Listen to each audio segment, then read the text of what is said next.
Matapos masuri ng mga doktor sa PNP General Hospital ay napag-alamang walang life-threatening na kondisyon si Janet Lim Napoles. May live report si June Veneracion. June? Sige, stable ang vital signs si Janet Lim Napoles sa isinagawang medical exam sa PNP Medical Center o PNP General Hospital kaninang umaga sa Camp Crame. Perfect ang physical condition niya. Yan yung pagsasalarawan ng mga doktor na tumingin sa kanya. Yun nga lang, nagreklamo ito ng pananakit ng kanyang kaliwang dibdib at kanang hintuturo. Sabi ni Chief Superintendent Alejandro Advincula, Director ng PNP Health Service, ingrown nail o tinanggal na ingrown nail pala ang pinagmumula ng pananakit. 3 medical procedures ang ginawa kay Napoles: blood test, transvaginal ultrasound at pap smear na mismong hiniling na rin ng kampo ni Napoles yung pap smear na yon. Ito ay para ma-check ang 3 sentimetrong ovarian cyst na nagre-resulta raw sa kanyang pagdurugo. Sa resulta na pag-alamang hindi sa ovaryo ang bukol kundi sa matres, bagay na hindi naman daw nakakabahala. Kaya ibinalik din sa Fort Santo Domingo si Napoles. Isinara ang outpatient department ng PNP General Hospital bilang bahagi ng security measures para matiyak ang kaligtasan ni Napoles.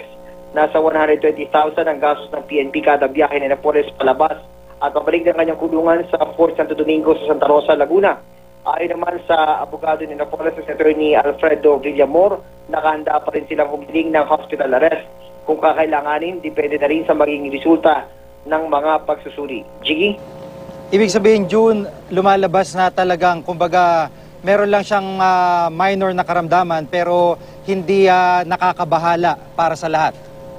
Tama ka dyan, Jiggy. Yan talaga yung gustong sabihin at sa publikong pahayag nitong Philippine National Police na hindi life-threatening itong kondisyon ni Janet Lim Napoles. Although initially, medyo nakakatakot na yung mga initial na lumabas na resulta. Pero yon ay hindi ginawa sa PNP General Hospital kundi sa ibang medical institution. Mga October yon ng 2013 na lumabas yung isang medical report kay Napoles na meron siyang ovarian cyst o right ovarian cyst, kaya medyo naalarma at lalo pat nagkakaroon ito ng pananakit ng kanyang abdomen at pagdurugo. Kaya humantong ito sa ganitong punto, Jiggy, na humiling sila na magkaroon ng medical exam. Pero ngayon nga, lumalabas na bukod lang pala sa matres yung nakita sa kanya. Kung paano nangyari yun, na ngayon ay wala na silang nakikitang cyst sa ovary at bukol na lang sa matres ay hindi maipaliwanag ng PNP Camp Crame. Pero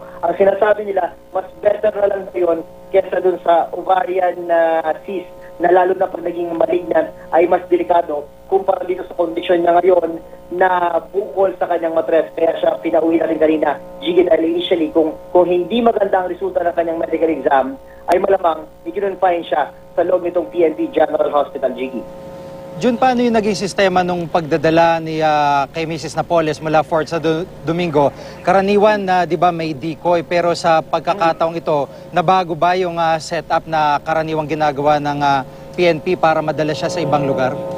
Kung ano yung naging sistema nila before, Jiggy, yun din ngayon. Nagkaroon din ng decoy. Unang dumating yung isang convoy na sinasabing sakay o dula nitong si Mrs. Janet Napoles, mga 7:15 in the morning. Tapos sumunod noon ay meron na namang convoy na dumating. Halos kapareho ng convoy na nauna, mga 20 minutes after. Mga ganun yung pagitan ng dalawang convoy na yon. At hanggang sa huli, hindi sinasabi ng PNP kung alin doon, alin sa convoy na yon nakasakay itong si Mrs. Napoles. Inanunsyo na lang nila na nandito na sa PNP General Hospital si Mrs. Napoles nung talagang kumpleto na yung convoy. At kung ano yung papunta, Jiggy, ganun din yung palabas. Lumabas muna yung unang convoy, sumunod yung pangalawa. Hindi pa rin sinasabi for security reasons kung nasaan doon si Mrs. Janet Napoles, Jiggy. Oo. So, meron bang schedule ulit ng susunod na check-up para kay Mrs. Napoles? Yan din ang isa sa mga natanong natin kay Director Advincula, Chief Superintendent Alejandro Advincula, yung Director ng PNP Health Service na siyang nangangasiwa na rito sa medical check-up na ito. Kung ano doon yung mga further test, although meron sila nakikitang pwede pang gawin na special test para dito, para nga matukoy kung ano talaga yung eksaktong kalagayan, although may nakita na silang bukol doon sa matres, pero kailangan pa nito ng further test. Pero kung sa puntong yon kumbaga ang bola ay nasa kamay na raw ng kampo ni Mrs. Napoles, kung hihiling pa ba sila sa korte na magkaroon uli ng permiso para sumailalim pa sa further test. Kung further test naman na pag-uusapan, sabi ng PNP, dun sa punto na yon, dun sa kondisyon na yon na tinutumbok nila, ay meron ng kakayahan ang PNP na magsagawa ng special test na yon, Jiggy. Maraming salamat, Jun Veneracion.